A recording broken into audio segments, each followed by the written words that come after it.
Yes,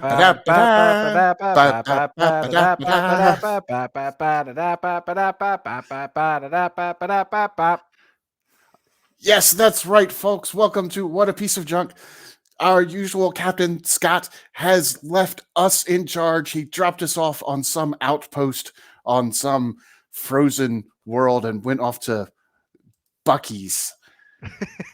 He had to go halfway across the galaxy that he wasn't going to be able to make it back in time with us tonight. So he left us in charge. And yeah, we're usually not the ones at the helm, but today we are Space Junkies. So buckle up and be in for a heck of a ride today. Yep, I'm your captain, Nathan Gooey Chewy. And with me today is our other captain, Derrick Marsh. Woo! How we doing? The monkeys are definitely in charge today. But you know what? But we got it recording this time. We got it recording. It only took us 3 tries. Oh, boy. We still haven't figured out the whole intro thing. Yes. But you know what we do know? We know Star Wars. And we've got a lot of Star Wars to talk about today. We have The Bad Batch, the episode The Outpost, and also we have The Mandalorian. Woo! Yes! The return of Grogu. Well, okay, he returned in the last episode, but he's still here.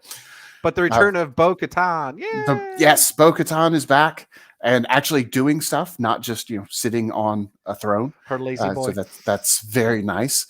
So we have the Mines of Mandalore to talk about as well. Excellent. So since I'm putting myself in charge, we're going to talk about the Bad Batch first because it's got clones. Yes, and we know your passionate love for D. Bradley Baker. So absolutely. If you were expecting to hear Mandalorian first and skip to the Bad Batch, well, then go ahead and do it now. Skip this and go to some point. We don't know when, but soon at some point in time. So there'll be some timestamp. Not sure which one. All right, Derrick. What was your favorite part about the episode The Outpost? So as we were talking, as we were getting everything set up, this episode was pretty standard. It was set up to be very cliche. I knew that, the clone was going to die at the end. There was no way Mayday was making it. Yeah, Mayday. Yeah, that's his name. So I was thinking the candy bar. I was going to say Payday, but I knew it wasn't Payday. So,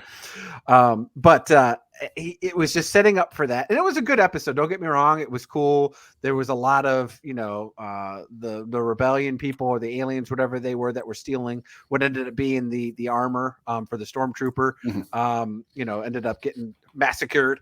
And then they had to, miraculously escape a landslide of snow. Right. So, it was all cliche, and I knew it was coming in, half a mile away. I could see if I was like Crosshairs, right, seeing a mile away. But I was like, but it would be worth it if Crosshairs does something where he either, basically retaliates some way, and that's what we got. And I was like, hooray, okay, because this past few episodes have been really good. To what we've been getting into, right? Obviously, I didn't make the last recording when you guys talked about when we got more involved with the Mount Tantus and everything. But really, just this, where they're leading the direction of it right now has been really solid. And I was excited at first to see, more again the Empire side of things, which is, where it seems where the more the juicy the potato is. Unlike it's, actually about the Bad Batch. So, yeah, I'm going to step in and say that Crosshair counts as a Bad Batch member. That's fair. He's a former Bad Batch member, so I think it still counts. That's my justification. But please Yellow go on. flag for me on that one is what you're saying, right? So. Well, I mean, the thing is, we expected Crosshair episodes going in, like even last season. So I think we kind of have to count it, because if we don't, then we really are going to sit here and say that the best episodes are the ones without the Bad Batch. Yeah. So no, fair enough. So far, it's been mostly the Empire and the political side of things that have been the better episodes. The bit darker. I don't know. I mean, overall, I'm enjoying the Mandalorian, right? Because it brings me back to that whimsical, fun stuff. But where there's been a bit more the darker side of Star Wars is to me been the better story stuff, right? So yeah.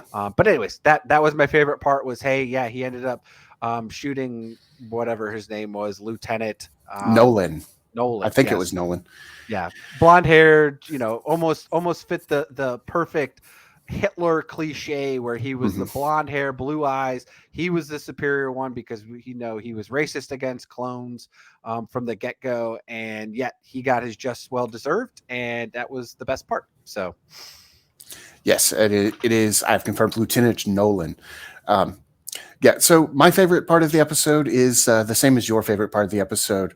Seeing Crosshair finally come to that conclusion of you know what, a good soldier doesn't always follow orders.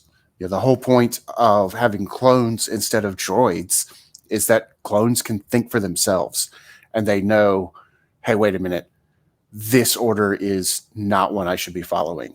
And he finally came to that realization of, hey, the Empire doesn't have my best interests at heart. The Empire doesn't have the galaxy's best interests at heart. The Empire is full of cronies who are, wanting to do things not the right way. So seeing him finally make that turn was probably my favorite part as well. I'm going to go with my second favorite part, though, just so we don't quite repeat as much. And that was Mayday's armor. He had it all covered with different wraps. He almost looked like a mummy. You could tell that he was just trying to hold it together so he could survive in that cold weather environment. So clones have cold weather gear. He just didn't get any when he got put on this outpost. I think that's the whole point that we're really seeing right at this point is the Empire's moving away from the clones. And I mean, it really is a modern day spin on the U.S. military and what we do with our veterans, and it's a real damn shame. But it is almost speaking for truth what we do with them, and and how we just push them away. And unfortunately, where we're at in our society, there's a lot of good people that try to support them, and obviously I honor the troops. I have them in my family, but it's just rough, man, to seeing that because. It's like we'll talk about it in our later question here, but really just it's going to show you, right? They're not even willing to give them the armor that's sitting there.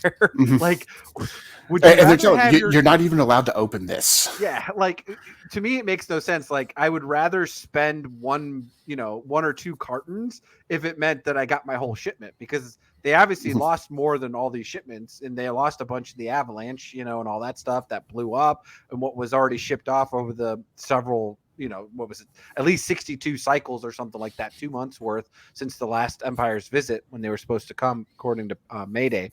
And it was just really stupid and ironic. It's like, yeah, you could have given them some new armor and they might have actually been able to protect the majority that got stolen.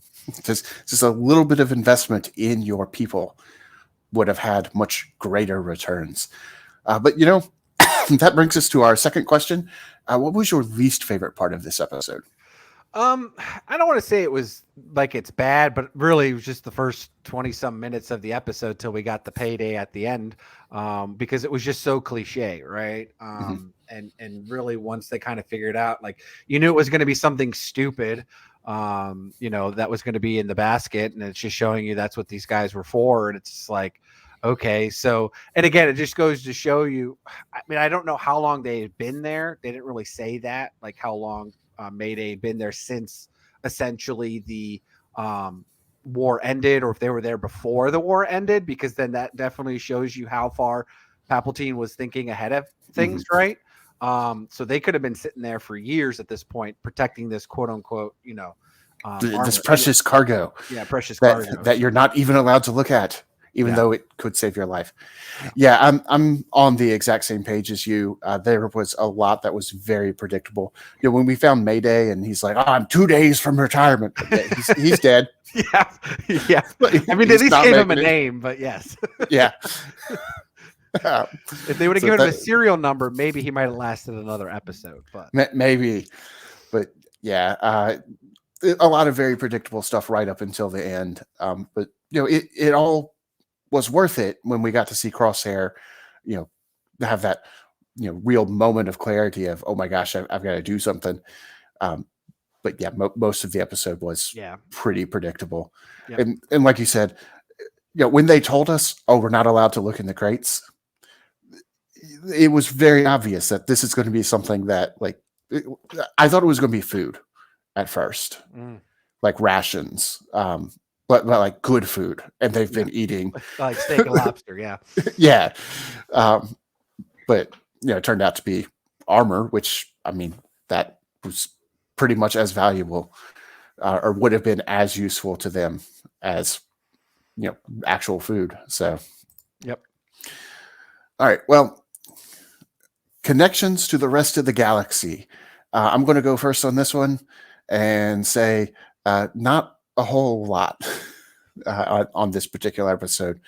We do get to see some of the formation of the Empire and some of the cronies that come in, some of the people who lead up to people like Admiral Mahdi later on, who just don't care about the past. We often talk about the sequel trilogies, talking about how kill the past, but that started back in the briefing room on the Death Star when Admiral Mahdi said, "Yeah, don't try to frighten us with your sorcerer ways. We don't remember the Jedi." Starting right here in this episode. But beyond that, there wasn't a whole lot of, there were no aliens that were tied to other Star Wars, nothing like that. Yeah, we don't know what the rebel people were. I mean, they were obviously some type of alien because they were clicking and clacking, but they weren't looking like any of the type of insectoids that would normally give off that, because they looked humanoid enough to be fitting in the armor that they were wearing. Right.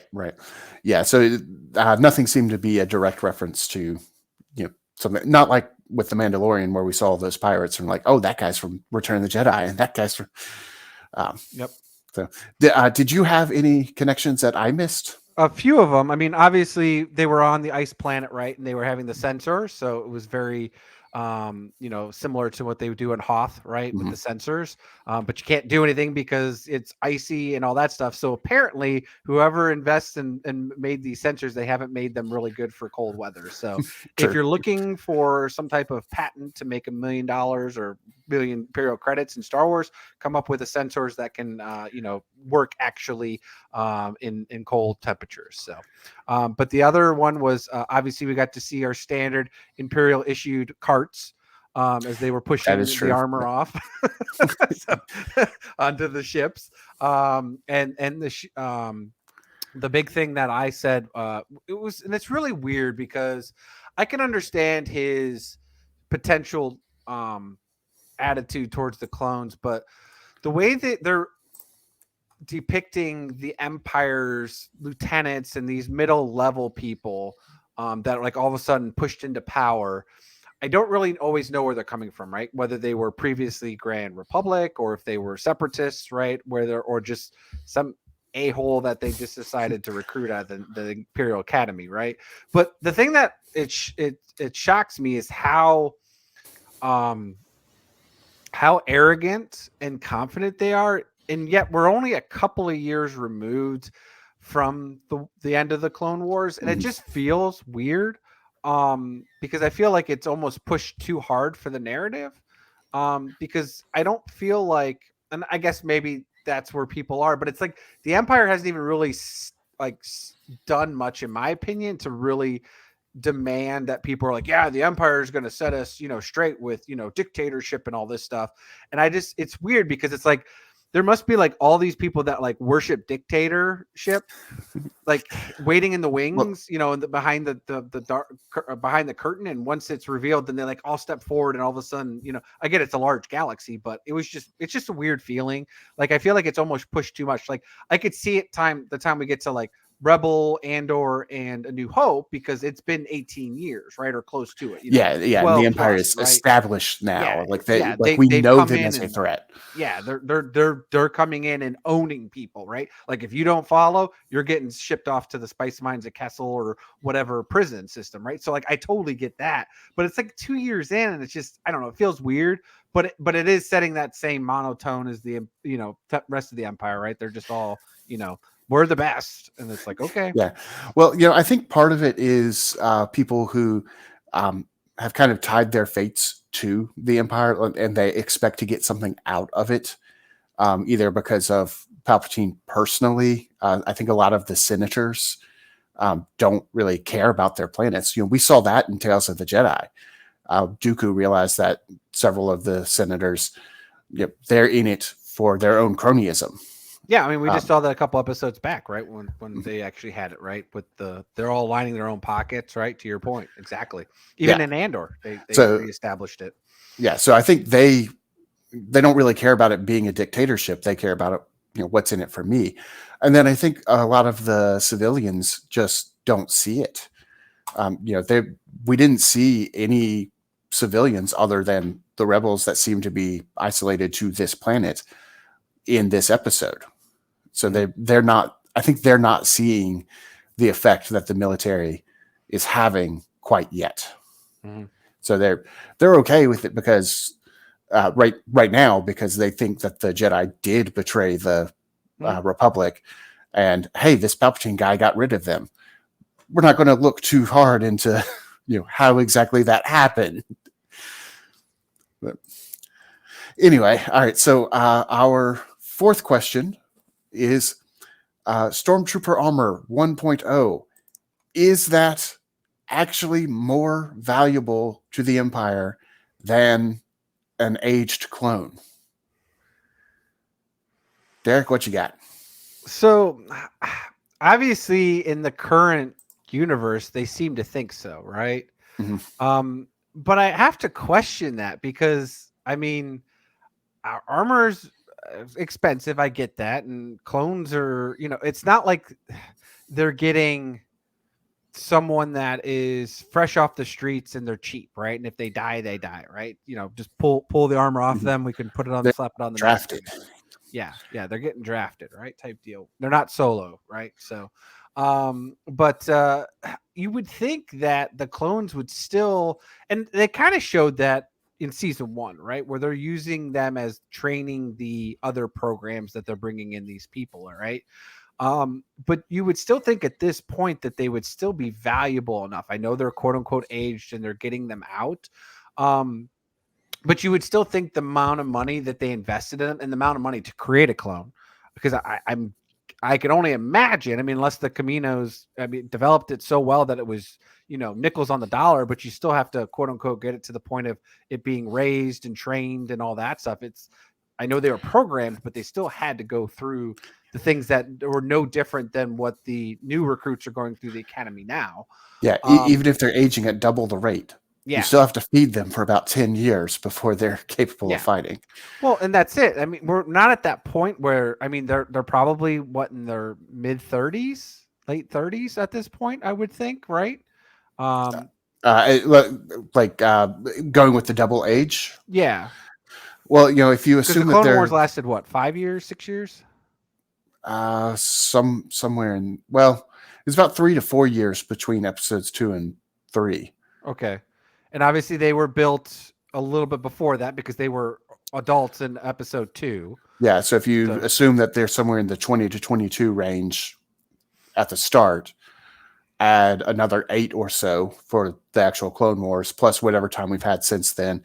Yeah. Probably mid 30s, late 30s. Like that's not, no offense, but that's not that old, right? I mean, even in today's things compared to what, in space, what I mean? Unless if, other than Palpatine, everyone lives to be only 50, right? I don't know, but Grogu's still a baby and he's 50. What I'm saying. Like Chewie's 200. Chewie's 200, old, right? yeah. You know what I'm saying? So like to me, it doesn't make any sense that they still wouldn't see them valuable enough at this point in time that they just now, like it would have been one thing if we would have seen the clones like really digress, right? You would have seen them like all of a sudden hit like you said, even though in their quote unquote 30s, but like their cognitive reflexes and everything are just terrible, right? Mm-hmm. But it's not suddenly I can't hit anything. Yeah, they go blind or their shakes or something, right? Or it's to me now I get it to the point where they're becoming artificially aware of themselves, right? And the whole situation. But that's because they put them into that situation. Had they just done status quo and kept them going, like you could have got another 10 years, I think, out of them before they would have been, or at least use them for some. And that's where I feel like that's what we're going to see at some point where they send all the clones and either blow up the planet or they're sending them to their doom against something that would just annihilate, 99% of them in whatever battle. But no, we're sending them to a farm upstate. Yeah. So That's what I'm guessing. But anyways, I look at it, it's like, to me, and we were talking about it too. Like, you would think you would invest in your clones there because you're utilizing them. It's not like they even left a normal person in charge of the clones, right? Saying like, Right. oh, here's your Lieutenant Nolan, and he's the one that's He going to has be in charge of your clones. no experience whatsoever, but he's in charge. Yes. So, anyways, so I think all of this comes back to that late season arc in the Clone Wars where Fives figures out the whole thing with the chips. And Palpatine knows that he did that because he went and talked to Palpatine personally, and he figured out, oh, shoot, Palpatine is that Sith Lord we've been looking for. And Palpatine realizes that the chips are faulty, that there is the possibility of particular clones figuring it out, getting the chips removed, et cetera, et cetera. And he wants to put the kibosh on that. That the whole deal here is he wants to get rid of clones because he's realized he can control draftees better than he can the clones at this point. And I'm good with that. But you think then he would have put in like execute order 00 where they all just commit suicide then? Yeah, well, he's still got to do something. It's still early days of the Empire. Yeah, he's still got a transition period. I get it. So yeah, but it is notable to me that the 3 clones that we see in Rebels, we know that Rex has had his chip removed. We know that Gregor has had issues, like he went crazy during the Clone Wars, and we know that Wolf had some sort of injury. He's got that big scar over his eye. So they all quite possibly don't have chips, or their chips didn't function properly. So you might be right. At some point, he may gather all the clones together and be like, execute order 0. Boom, you're all dead. Mm-hmm. But the few of you whose chips didn't work or malfunctioned or what have you survived that. Bad Batch might get through that. The 3 clones we see in Rebels might get through that, but most of them wouldn't. Yeah, because at that point, again, other than Senator Chuchi and a few other people, right, the rebellions, they don't care about the clones at this point. So right, yeah. Again, he can definitely get to the point where he can do that without raising alarms. And it would be almost to the point where Palpatine then could say, "Oh, there was something faulty with the clones," just like we treat unfortunately our veterans today with PTSD and with suicide rates and all that stuff, right? So it would just be something washed under that people think, oh yeah, that just seemed too much harsh and something went faulty because they're all clones and something with the network, right? So, I mean, they've got that prime minister from Camino at Mount Tantus. Mm-hmm. Palpatine could absolutely come out and be like, it turns out that the Kaminoans put some sort of thing in the clones, and the prime minister, what's his name, did this horrible thing, so we're executing him. Yeah.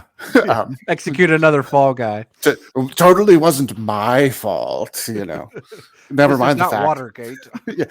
Never mind the fact that I'm the guy who, created the army in the first place and asked the Kaminoans to do this. And no one questioned how we suddenly had these clones that were fully grown and trained just like that.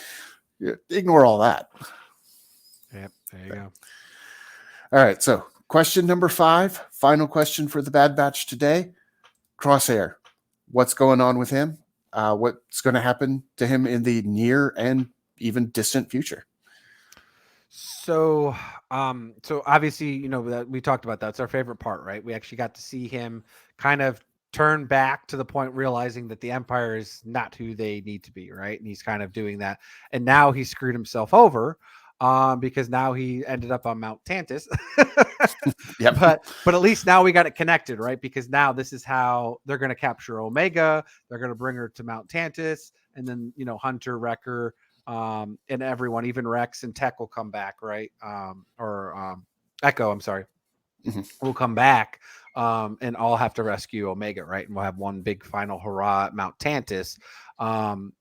Now, I'm not saying they're going to blow up the planet, because I think that's going to have a long ongoing future in storytelling, just because of everything we've had in just last season with Mando and everything else with the cloning and what we know, at least within the extended universe. and what they're doing here. So that's again exciting to see. But I think he's going to become the first ever Dark Trooper.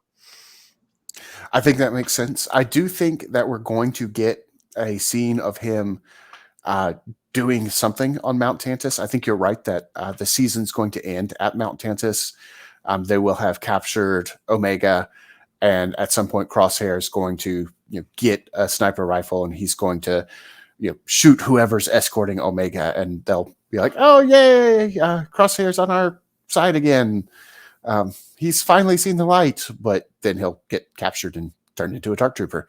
I mean, he's definitely got the Death Trooper-esque armor. Yeah, he's been wearing black the whole time. Yeah, so like they're definitely pointing him that way. But this is Filoni, so we don't know. It's true. No, but I think you're right that they're not going to blow up Mount Tantus because there's just too much storytelling potential there. And it'd be too easy to be able to bring that into the live action. I don't think they'd want to waste that. Yeah. Well, I feel like if they do that with the Dark Trooper, then they're going to bring Moff Gideon in as a cartoon just to make a quick appearance, right? And then that's how they'll end the show, I think, on a down note with that's how they'll take Crosshairs as a Dark Trooper, and he's going to get boarded up on a ship with Moff Gideon, and then that'll blast off. Yeah, I can see that. And Wrecker and Rex will be the only two that escape. I'm guessing they'll keep Omega alive because I would be very astonished if they got rid of a child. Yeah. Well, and with her being younger, and also growing at a normal age, she can be in some of the live action later on. I think she's going to be brought into the Mandalorian at some point in season 4, season 5. Yeah, so. I could totally see that. I don't know that we could get away with the same actor, Tamora Morrison, playing her. She may be a clone. I mean, he wears a leaf skirt right when he does the haka. Okay, there you go. Just put on a wig and a leaf skirt. Some coconut bra. There you go. Like yes, I'm totally Omega. Well, but see, potentially Omega could be bald when she's older too, though. Oh, that's true. That is true. I mean, she doesn't have to keep her hair just because she's female. She can bald. That's true. I mean, Asajj Ventress wore it well. Yeah, she did. Yes, but sometimes I feel like Star Wars doesn't know how DNA works. What do you mean, metachlorians? That explains everything. How could I forget? All right. Well, that's enough about the Bad Batch for today. So let's turn it over to Kevin to find out more about the FPN network. And Scott, wait. Oh, shoot, he's not. Hi, I'm Kevin. Listen to all the other things on the FPN network. We've got a bunch of them. Yeah. Woo! Thanks, Kevin. We appreciate that. Great insights, all the great FPNet podcasts that are on the network, and we really look forward to. So, a lot of great stuff, especially if you're a Star Trek fan. Picard's been wonderful so far. These first it really has. 4 episodes, some of the best stuff. So, hop over to Union Federation to hear what the guys have been talking about over there. So, but we're here to talk about Star Wars, and now drum roll, whatever the timestamp is, 28:30. There we go, right there. So if you are still listening now, we were going to talk Mandalorian season 3, episode 2, The Mines of Mandalore. So Nathan, about this episode, anything, when we're watching, I mean, from going from, what we were just showing last week when we did the live watch along to where we're now, I feel like, that was a fun intro. Now we're getting to the meat and potatoes. We're already on Mandalore. I didn't think we'd be this quick on the Mandalore. I agree. I thought what happened in this episode was going to happen in the finale. So by my count, we are all the episodes ahead. However many episodes it is, that's how far ahead we are. Yes. They really seem to be setting up for the finale of the quest being, okay, I've now washed myself in the Mines of Mandalore. We're ready to move to the next season. And now we just went straight there, which honestly, I'm really happy about that because one of the criticisms of the past few seasons, and Mandalore has been, or The Mandalorian has been a great show, but there has been criticism of every week he goes and does some side quest. He gets hired by a frog to fly to somewhere, and they get sidetracked, and he has to stop Grogu from eating eggs, and what have you. Yeah. And this season, now we're just, hey, we have a mission. Yep. We're going to do it. And it wouldn't be so bad with those side quests if we had 24 episodes in a season, or like each episode was an hour plus long, right? But I mean, so far the 2 episodes have been like 35 minutes, and this was like 37 minutes or something like that. Yeah, so, they've been short. Yeah. So. Which that's probably, well, the thing I like the least is question number 2. But yeah, if I can jump ahead there, the thing I like the least is it's only like 30 minutes. Yeah. I want more. That's a good, bad thing. Yeah. So, but to your point though, I think that's the good thing though, is that at least it's getting to the meat and potatoes. It doesn't feel like, at least, great, we're only 2 episodes in, but it's quick and it's to the point. We're not dragging on. Obviously I'm nostalgic for Star Wars, the original trilogy. I like those moments of quietness, pacing with the music and all that stuff. But, it feels like it's not here in some points, which is good because it's just going right to the next thing. And it's fun. Like I said, it definitely has that Star Wars-y feel, whimsical and fantasy and space. So, but I'm with you. It was a good episode. So yeah, let's talk about our favorite thing there. So what was your first favorite thing about, or your number one favorite thing? I'm sure you had multiple favorite things, but what's your first favorite? I had a lot of favorite things, but I think my number one most favorite thing was finally seeing a live action Mythosaur. We saw a Mythosaur in the cartoons. We've seen their skulls as symbols all throughout Star Wars. Anywhere you see Mandalorians, you get that Mythosaur skull. But this is the first time we've seen an actual live Mythosaur in live action. And even like though Great Dragon. Yeah, even though we only got a small glimpse of it, it was powerful. But remember, there's always a bigger fish. Well, see, a Mythosaur is not a fish, so it can be the biggest thing. True. So, but Derrick, what was your favorite thing, or one of your favorite things? My favorite part of this was when Din gets captured and Grogu has to go get Bo-Katan, and she's coming out. She's like, "I thought I told you to leave me alone." And then all of a sudden, the ship opens up and Baby Yoda just hops on out, and she's like, "What happened to Din? Take me to him." All of a sudden, it's like mom mode. Let's get rid of him once and for all. What? He's in trouble? Let me go get him. Like he's, I hate my captain. I'm going to mutiny. Oh, my captain's in trouble. Let me go save him. Yep. I'm the only one that can kill him. Yeah. I think there is a little bit of only I am allowed to hate Dan going on there with Bo-Katan. But no, it was really cool. The action scenes we got with Bo-Katan was great. I had posted a link in the Facebook group, also on my personal feed too, because I have a lot of family members that are really enjoying Mandalorian, which is cool. But they obviously aren't the Star Wars fans that I am. A couple of them are, but majority of them aren't. So what I linked to them was the scene between, and this can kind of jump into a little bit to scene 3, or question 3, overall universe of, or what connections. And this was a lot of the things that we saw when we saw Kanan Jarrus training Sabine Wren with the Darksaber in the season 4 of Rebels. And again, some of the best dialogue, some of the best emotion out of that. But it was really cool, like seeing the way Sabine was doing and utilizing the Darksaber, right? When she was using the grappling hook and pulling the saber to her, because obviously they're not force sensitive, so they can't pull the saber hilt to them. So they're utilizing that. And what did Bo-Katan do? She did the same exact thing, right? So I feel like that was really cool. She got her moment with it, but then at the end of the day, she didn't keep it. So it was there drying with the rest of Din's items, right? And then he still ended up getting them wet when he jumped back in anyways. But but overall, though, that was the funny part too, when he was going in and talking about when he's about to get bathed and he just sinks to the bottom.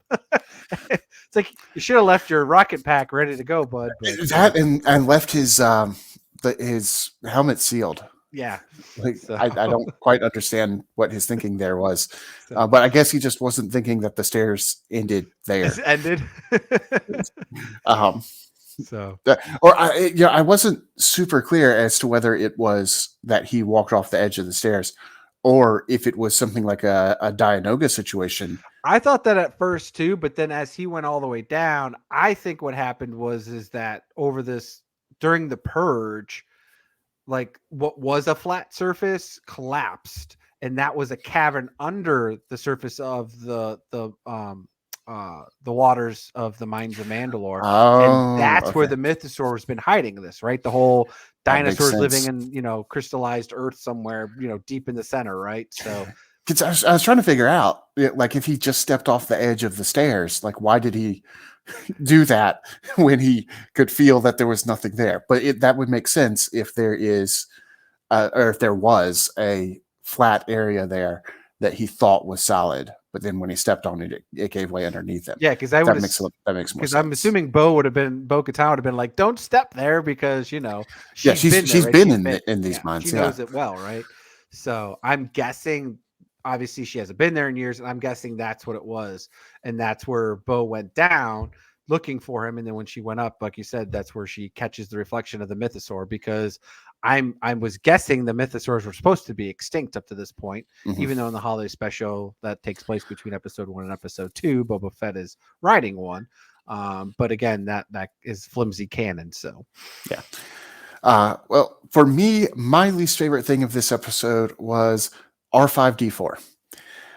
So I like seeing R5D4 on Tatooine as a nice little, nod to the original movie. Um, but they didn't make a big deal about him at first. Then Pelimoto had him, and that still made sense. But now he's with Dan, and I can't help but feel like the reason R5D4 is with Dan is because it's R5D4. Like like that doesn't necessarily make narrative sense. It's more fan servicey. I think Filoni and Favreau are finally giving the droids their moments, because we don't have the R2D2 and C3PO, the really It's R2D2, true. the true hero, right? But we got Gonki having his own episode in Bad Batch a little bit ago, so now we got R5, so. Yeah, it could have been any droid. It didn't need to be R5. I agree, but he just happened to be there at Pelimoto's, and it made Yeah, sense because Pelimoto was conning everyone, and she was making a ton of money from it. And that it's was true. another favorite part of mine. Anytime That was Amy very funny. Sedaris is on there, it's great. She captures the scene. So Yeah. But I would have, I think, liked it better if she like tried to sell R5D4 and he was like, no, that's a hunk of junk. Look, it's got a blown motivator and everything. And then he ended up with some other droid. I think I just would have liked that better. would have been going with the same gag that he's got a blown motor. Yeah, So, yeah. there you go. But if that's the worst thing I can say about the episode, it's a good episode. Well, to our point earlier, where it's just going straight to it. I thought we were still going to have to go for the MacGuffin of trying to rebuild IG-11. I did too. We're Yeah, not even in there. Like I said, we just went straight to man. Like yeah. he's like, I don't have time for this. Like I'm ready to go. Like okay, Yeah, I can't wait for Babu Frickin' Friends. Yeah.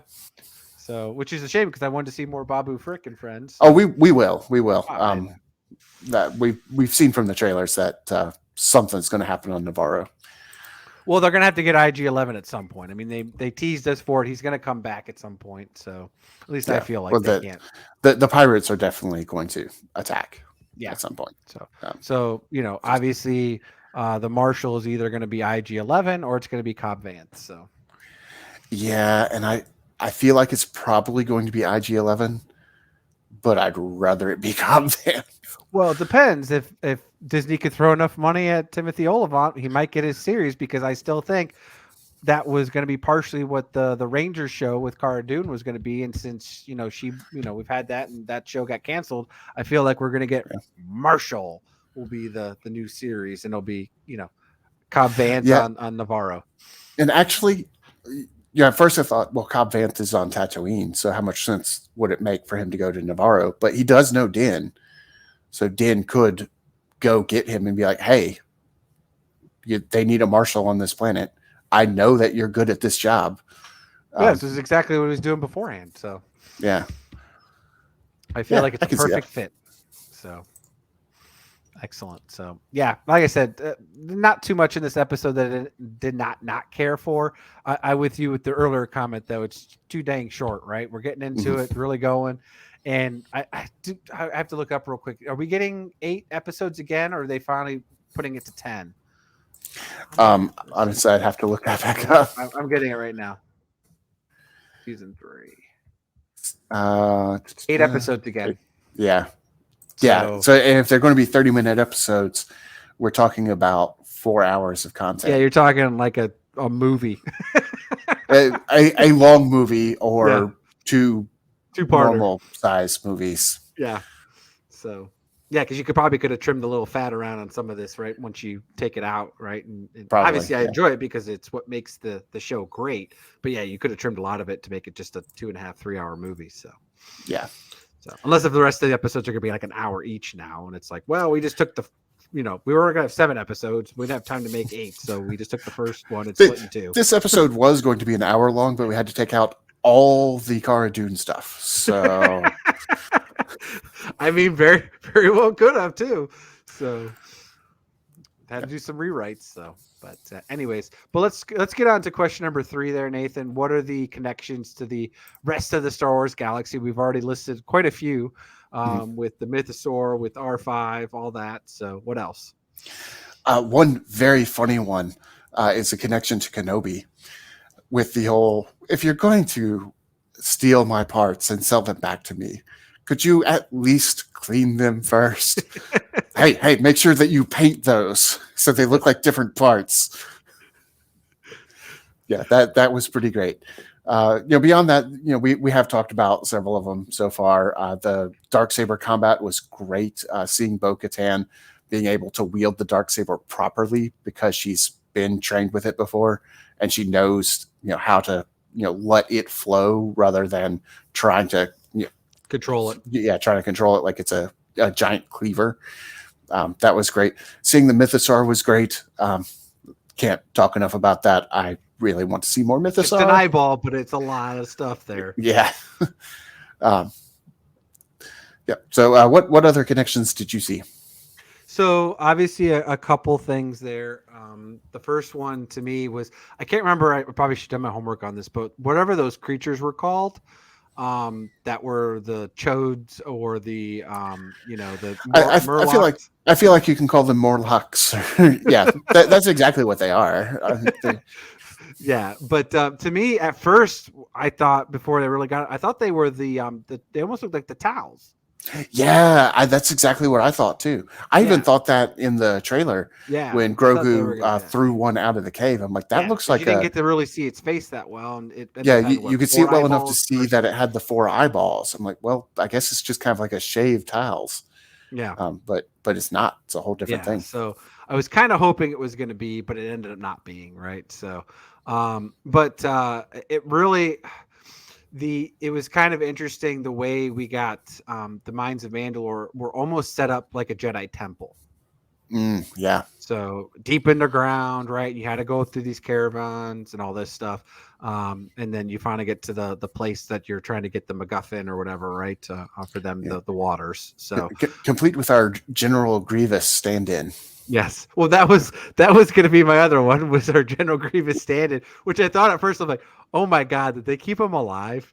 Did they really, really make him come back? And for whatever reason, he just ended up on Mandalore for some reason, right? He was maybe trying to hunt down Maul after Maul was on Mandalore. I don't know, right? So, but it was just really cool to see that, because it exactly. And I'm wondering if it's the same species. Like, what was Grievous before he became the machine? He was an alien species. Shocking, I know. From a race of like warrior aliens. Okay. Really, we didn't get all that much backstory on them. There was an episode of the Clone Wars where we go to his home, which is like a castle that is a monument to him as this great warrior. Yeah. And we see statues of other members of his species. Yeah. But we get the impression that he's kind of like the last of his kind. That's what I thought. So, but then again, we thought the Mythosaurs were dead. Yeah. Well, and that's what I was wondering if he's just one of those species. Right now, at this point, he just happens to be a brain and an eyeball, right? Right. And Yeah, it that's could all that's be. left of him, right? But I was wondering if that was the type of the alien race that Grievous was that his race could survive by just basically as it rest of it rotted and deteriorated from old age, they could maintain some form in machines, right? So See, I was wondering if it might actually be a Mandalorian and just the process of becoming that cyborg and replacing yourself even more yeah, machine than man than Vader is. yeah. Um, if Because he that even had just four made him arms look too. He had two little other arms too underneath him, and I was well. like, See, "Oh, but that's I Grievous." think that was all machine. I think the Yeah, only no, it was all organic part machine. was Yes, in the yes, brain. yeah. Um, So so my money would be on a Mandalorian who somehow survived the initial bombing and took extreme drastic measures to try to stay alive. gotcha. Do you think he's dead, or do you think he's still alive? Uh, Still alive. Still think he's alive? Okay. Yeah, hiding right now. Not going to attack them on the way out, but for some reason they're going to need to come back to the mines. Obviously, they're going to be interested in that whole Mythosaur thing. Yeah, So when they come back, they're like, "Oh, this guy again." yeah. Never know. So, but yeah, no, just real interesting. But yeah, definitely was basically the wish version of General Grievous, right? So, Mhm. though he did have a really cool machine that just like Boba Fett didn't apparently gets himself into trouble all the time. So Yep. Yeah, and gets himself almost cooked. Hey, connection to Return of the Jedi. Our heroes get put on a spit. well, I almost thought it was at first whether he was like draining his blood, almost Mhm. reminded me of Jim Henson's The Dark Crystal. Drain his essence. His essence. So Yeah, but I think they were going for that. I think they were yeah, going for the Morlock thing, and I think they were going for that. yeah. So but no, it was really cool. As Kevin put it, almost looked like the scene from the Matrix 3 as well, right? Those robots that come in and capture and dig their way, right? Looks like the Matrix robots. So but definitely, like I said, as quick as it was, like I said, seeing Bo-Katan doing all that cool stuff, and yeah, so just really cool connections overall. So let's get into question 4. Who was the creature that captured Din? We just kind of got into that. We did. Um, I think it's a Mandalorian. yes, I think it's another species, but we both agree he's not dead. So Yes, yeah, yes, so yeah, and and and I am definitely throwing it out there that he could be a Mandalorian. I probably have a less than 50% chance of being right on that. he's But the old wizard that's guarding the mines or the waters, right? So. And though miraculously he didn't bother to stop when they were all wearing Mando armor and seeing Bo-Katan. So that's the one thing that throws me off, that he attacked Bo-Katan because was she wearing her helmet at the time? No, I she think was wearing her helmet at the time, yeah, but yeah, she was. I still think he would have seen the color coding or the palette and would have been like, oh, this Death Watch or whatever, crest would have been something he I might don't have know. recognized. I mean, he laid out that Mandalorian helmet like a trap. Yeah. Like that's how he captured Din in the first place. Yeah. So I think he doesn't I really think he was care. just trying to capture those alien creature things and suck out their life essence. So that's how he's been surviving up to that point, right? So Well, maybe he may also have been luring in Mandalorians maybe because a Mandalorian would definitely stop and look at that helmet. So yeah, possibly. So show 'em. hopefully we'll find out. Hopefully it's not a dead end, because you would think they would go back and like he'd have like articles or machinery or something like telling his story, right? And they'd be like, who is this guy? We will definitely learn more about him. It may not be in the Mandalorian. Okay, It might all be in the comic books. That's exactly what I was thinking. I can imagine a comic book that is just all about Dedicated this to this side one character. guy. Yeah, I mean, it's Star Wars. We do It this with is. side characters. We do. Yeah, So. yeah. Do you want to hear a bunch of stories about random aliens that were in the background of the cantina? Because we had a whole book about it. And if you didn't know it, you're not a Star Wars fan. Ugh. That's right. All right, let's hit up with our last question here. Well, we both think it's a mythosaur, but Mm. do you think that mythosaur is for Din, for Bo-Katan, or my last entry, Boba Fett? Adding in Boba Fett there. So So who do you clearly think, you think it's Nathan? Who's Boba going to Fett. ride it? I think it's going to be Bo-Katan. I think they were giving us a bit of foreshadowing with Din being unconscious and Bo-Katan being the one who actually saw the Mythosaur. Yeah. So you think she's going to take Din back after this, and then she's going to go back with her people and try to capture it to ride it? No, I don't think that she's going to set out to write it, but I think circumstances are going to going to put themselves into place to where she does end up writing it. Gotcha. And that's going to be kind of her sign of, that she is the leader of Mandalore. I think this is going to end with Bo-Katan being the leader of Mandalore, and they'll use the Mythosaur instead of the Darksaber as the sign. And then Din can marry her and they can rule together. So you're on the bandwagon with Kevin that we need Mando babies between Din and Bo-Katan? I mean, it wouldn't be the worst thing in the world. I mean, obviously, Pedro Pascal and Katie Sackhoff, I mean, it'd be pretty cool, right? So they make some cute babies. And obviously, it's not happening with Cara Dune. So, and that's who I thought. Well, but technically, though, Bo-Katan, one is older, but two, she's marrying Din. He's already got a child, though. Well, yeah. He's a single father. Prince Grogu. So, yes. So, me personally, I think it's my late entry of Boba Fett. One, because Boba Fett has experience writing a Mythosaur. True. Two, true. he's also got experience writing a Rancor. True. Three, I think that's the main thing that Boba Fett will be it, because Din doesn't want to be the king of the Mandalorians.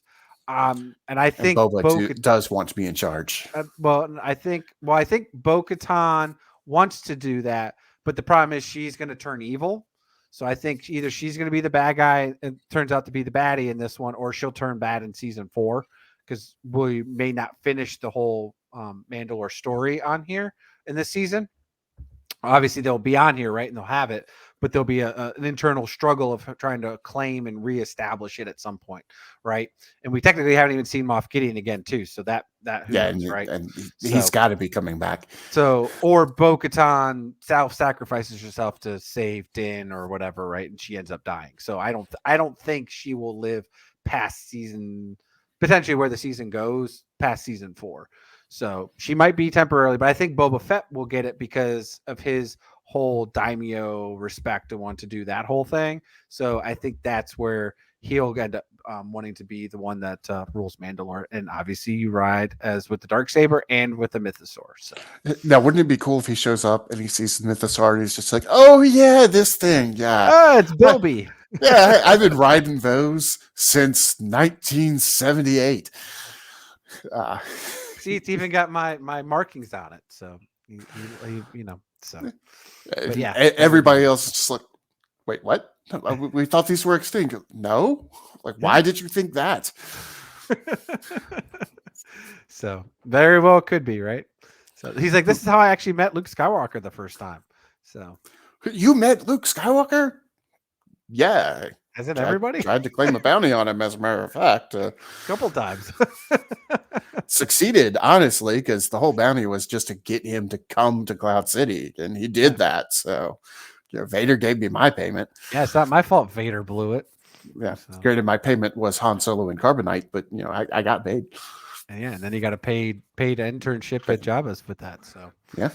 So, but I think that's what we're leading up to. But again, who knows? It's Filoni, so maybe it ends up being Prince Grogu that leads the Mandalorians. So I think like hundreds of years in the future it will be, but I don't know the path that will take to get there.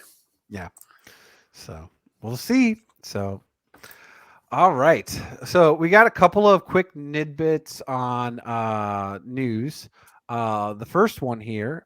So obviously there's been some quite a few posts on not only on our Facebook group, Adam O'Brien was posting some stuff. Kevin's posted some stuff. A couple of the other Facebook groups, because it came off Variety as well. Kevin Feige, and for sure Patty Jenkins Films have been X'd from the Star Wars land of movies.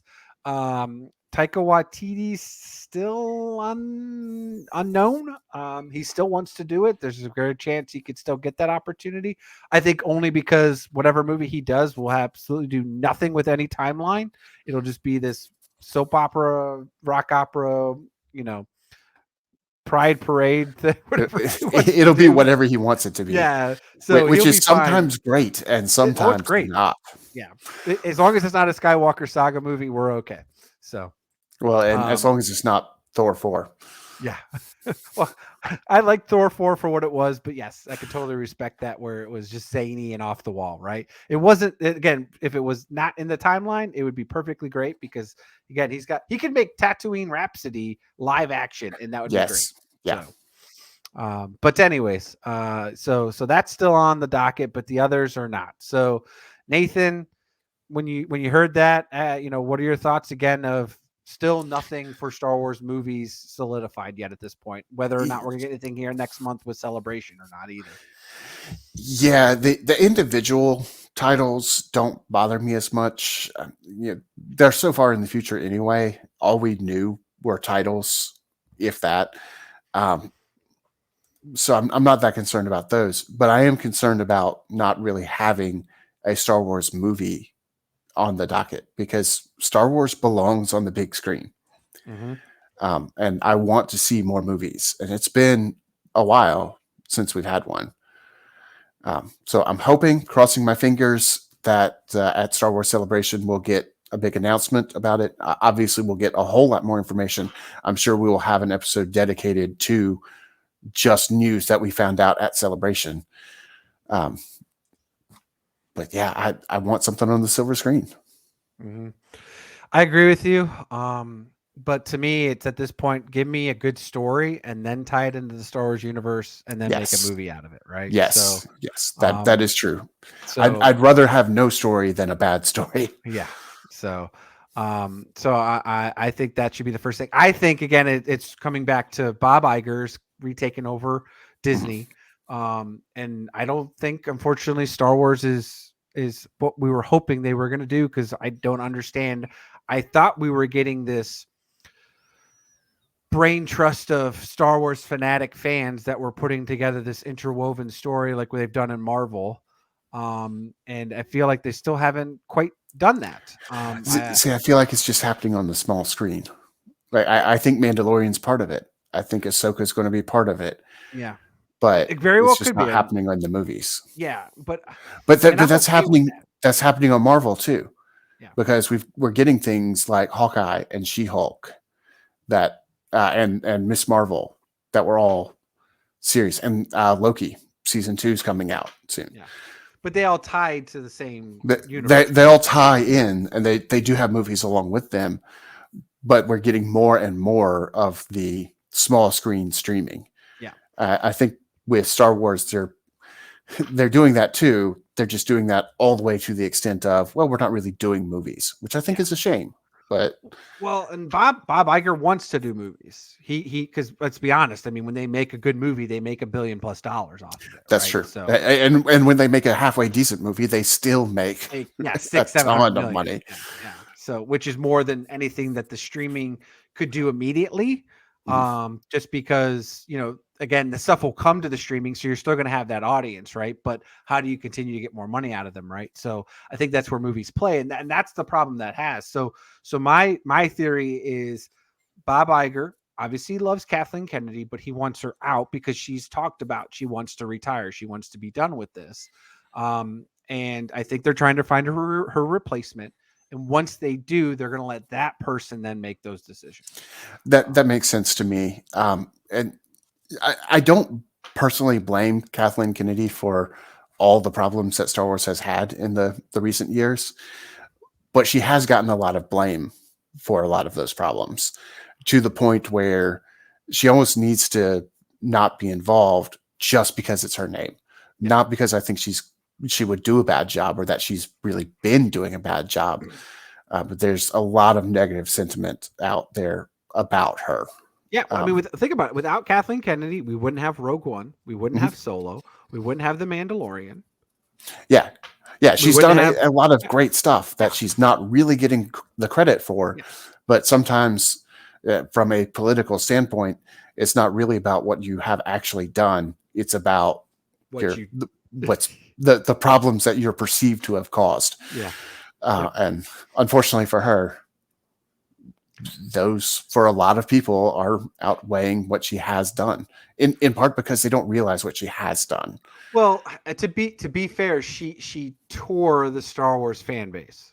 Mm-hmm. That is the problem, right? That's at the end of the day. She tore the Star Wars fan base because there wasn't always like the Star Wars fans that did not like certain things, right? We all liked our certain niche things and stuff. Even in the extended universe, there's plenty of stuff that I just didn't care for, right? And I wasn't sold to it, right? But I think that's what she'll be well known for, unfortunately, right? But I agree. I was always, I'd rather have some good Star Wars and some bad Star Wars than no Star Wars at all. Yes, yeah, so. Yeah. And I remember in the early 2000s when we had the prequel fans. And we also had the original trilogy fans. And then we had the special edition fans because there was a lot of heat about, what's the one, who shot first, Han or Greedo?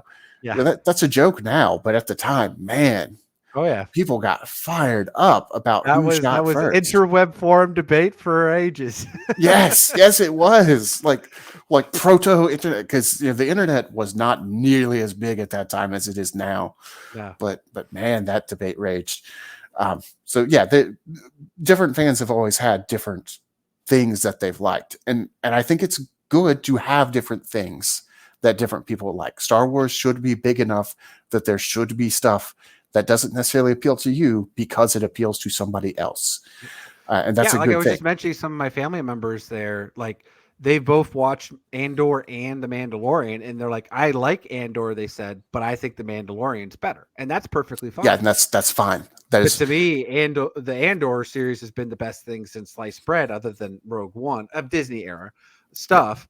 That I think, I would put it up against anything else more than Mandalorian. But again, I look at it for two different things, as I mentioned, right? The Mandalorian's fun, whimsical, feels like Star Wars back in the old days, right? Off on a space adventure.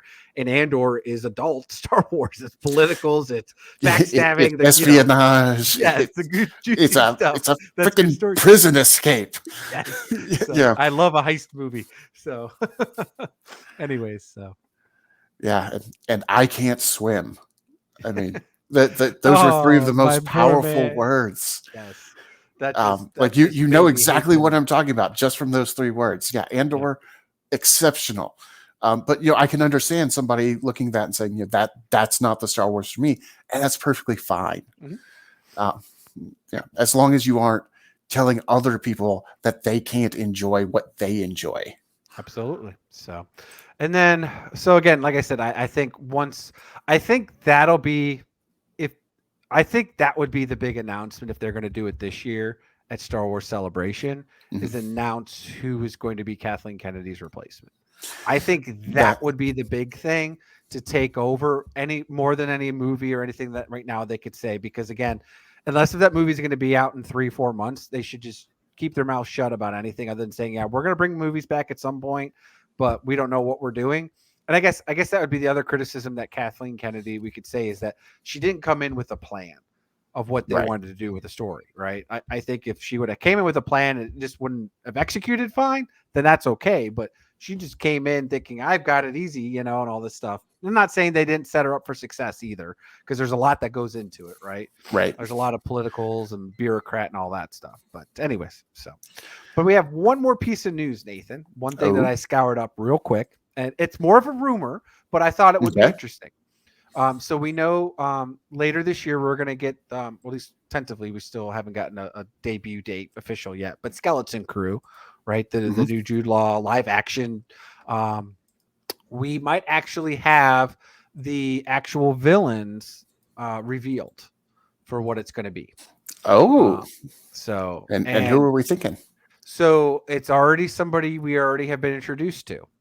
Okay. And apparently it is they're relating it that the actual, which we were thinking was going to tie in later this season with the Mandalorian, but it's going to be Captain Shard and his pirates are actually going to be the real villains of Skeleton Crew. Mr. Green Yeah, Shambling Mr. Swamp Mound Thing. guy. Yep.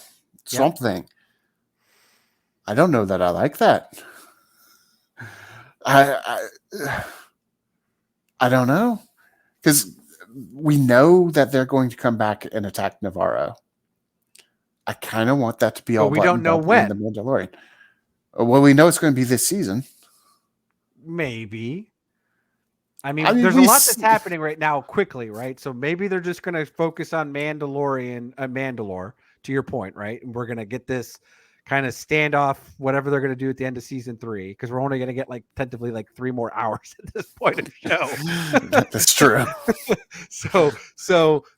And I still feel like we're going to need to get Jude Law involved here, then potentially Skeleton Crew with Captain Shard. And maybe it's pre this, right? Maybe this is pre Captain Shard or maybe post Captain Shard, right? I mean, to your point, we might still get the resolution at Navarro. He may not die, right? He may just get, chased away, right? Hightail it and run like most pirates do. Hello, Hondo Naka, right? So, it could be where it ties it in that we have them as the main antagonist, the villain, for our Skeleton Crew show. So, could be. And if it is, then maybe I'll wear a t-shirt about it.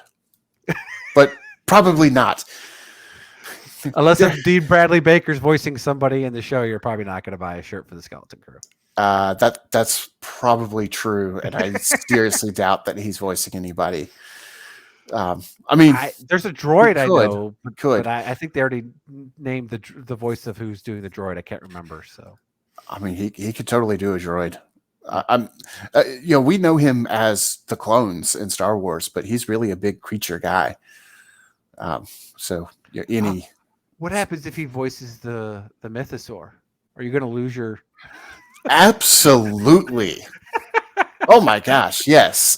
Yeah, if they have him do voice work for the Mythosaur, I will lose. Buy yourself a Mythosaur plushie and shirt. Yes, I would. I would show up with a Mythosaur shirt the next week. Like, even if I had to make it myself. There you go. Do a little stretch drawing or just put like a piece of paper and tape it onto your shirt. Like, Mythosaur. Totally says it right here, where I wrote it. That's right. But don't worry. If it ends up happening, don't worry, Space Junkies. We will talk about it on the next episode of What a Piece of Junk. So, but speaking of t-shirts, I know we were leading into that, Nathan. What t-shirt are you wearing this week? Well, it is much chillier today than it was even yesterday. Yesterday, it was like 73 degrees outside. Today, it was like snow? 40. No, we got rain, the coldest, wettest, ugliest rain that you can imagine. But I am wearing something with slightly longer sleeves than a typical t-shirt. I'm wearing the baseball tee 40th anniversary of The Empire Strikes Back. Speaking of Boba Fett riding mythosaurs, he didn't do that in The Empire Strikes Back, but it's the right time frame, sort of. Year before.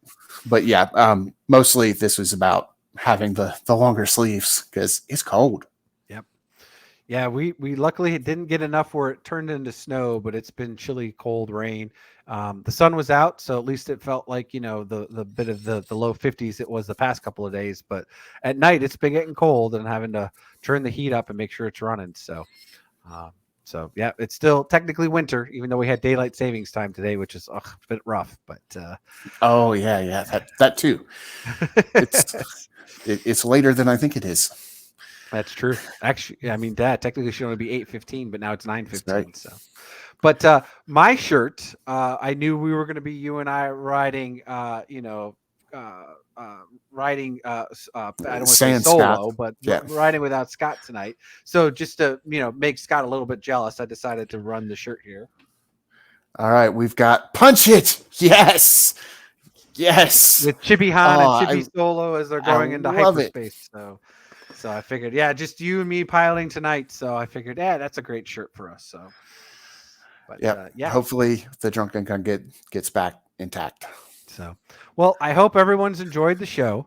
It's been a lot of fun just writing. Again, it was a little bit short today. We're actually going to hit just right above an hour and 10 minutes here.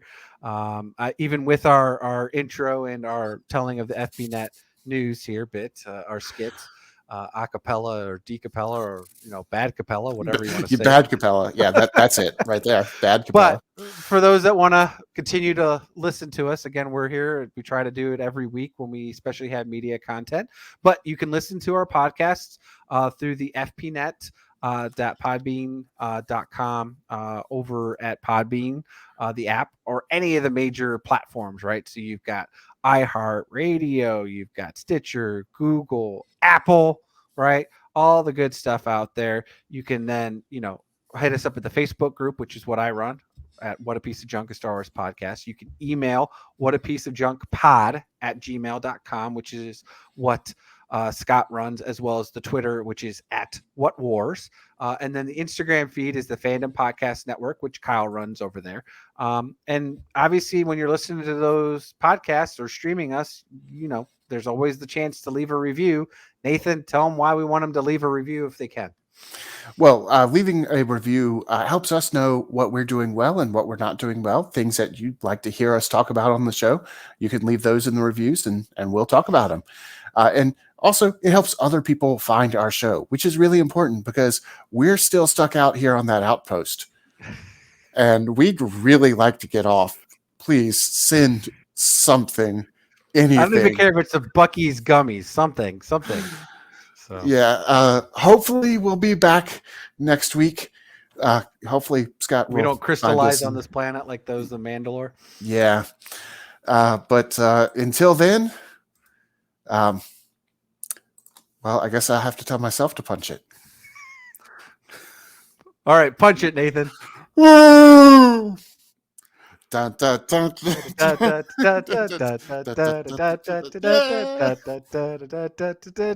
What a piece of junk. Yeah. All right. And we promise Scott will be back next time to do the technical stuff. But until then, have a beautiful time. One.